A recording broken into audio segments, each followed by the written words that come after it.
राहुल गांधी ने अभी से ही मान लिया है कि बिहार चुनाव में कांग्रेस की लुटिया डूबने वाली है। चुनाव बिहार में हो रहे हैं और राहुल गांधी दिल्ली में फर्जी प्रेस कॉन्फ्रेंस कर रहे हैं। चुनाव बिहार में हो रहे हैं और राहुल गांधी बातें कर रहे हैं हरियाणा की, क्योंकि उनको पता चल गया है कि बिहार में महागठबंधन हार रहा है और इसलिए वो अभी से ही बहाना ढूंढने में लग गए हैं।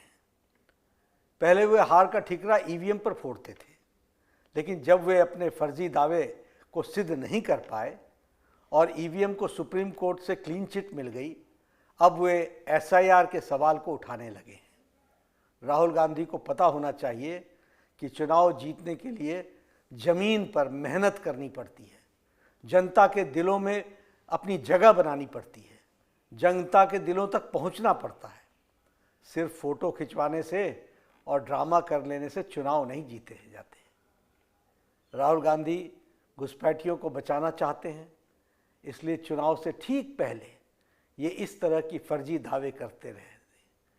ये जब जब विदेश जाते हैं वहाँ से कुछ महाज्ञान लेकर लौटते हैं और फिर वे देश के लोकतंत्र को बदनाम करने की फर्जी कहानी गढ़ने लगते हैं। आज इनको लगता है कि इनके आरोप सही हैं, तो ये शपथ पत्र क्यों नहीं देते, अदालत क्यों नहीं जाते। चुनाव आयोग इनको बार बार बुलाता है कि आप आरोप को सिद्ध करने के लिए आओ, लेकिन नहीं जाना है तो नहीं जाना है। चुनाव आयोग के सामने अपने पक्ष को नहीं रखना है।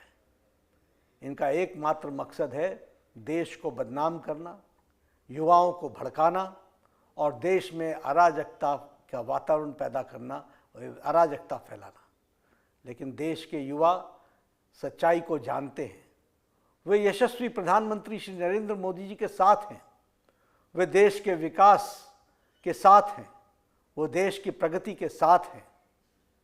एक और राहुल गांधी हैं जो देश को और देश के लोकतंत्र को और देश के संविधान को बदनाम करने में लगे हैं। वहीं दूसरी ओर हमारे प्रधानमंत्री श्री नरेंद्र मोदी जी हैं जो दुनिया की सबसे बड़ी अर्थव्यवस्था बनाने में लगे हैं। भारत को, बिहार को विकसित भारत बनाने में लगे हैं। प्रधानमंत्री श्री नरेंद्र मोदी जी ने 11 वर्षों में भारत के 25 करोड़ लोगों को गरीबी के रेखा से ऊपर उठाया है, बाहर निकाला है।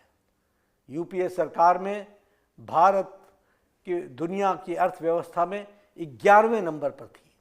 आज भारत दुनिया के चौथे सबसे बड़ी अर्थव्यवस्था बन गई है और सबसे तेज गति से आगे बढ़ने वाली अर्थव्यवस्था बनी है। आज भारत दुनिया का मैन्युफैक्चरिंग हब बन गया है।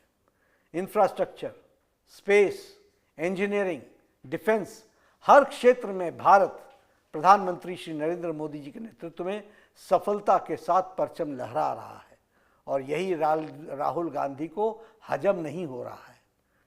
बिहार में कांग्रेस आरजेडी को करारी हार तय है। राहुल गांधी भी जहां भी जा रहे हैं वहां महागठबंधन को नुकसान हो रहा है। मुझे तो ऐसा भी सुनने में आया है कि महागठबंधन के उम्मीदवार भी राहुल गांधी की रैली कराने से कतरा रहे हैं, मना कर रहे हैं। एक और राहुल गांधी प्रेस कॉन्फ्रेंस में आकर वोट चोरी का रोना रोते हैं और दूसरी ओर एसआईआर का विरोध करते हैं। राहुल गांधी को खुद भी नहीं पता कि आखिर वो चाहते क्या हैं, वो कहना क्या चाहते हैं, उनको भी नहीं पता। ये स्थिति आकर के खड़ी।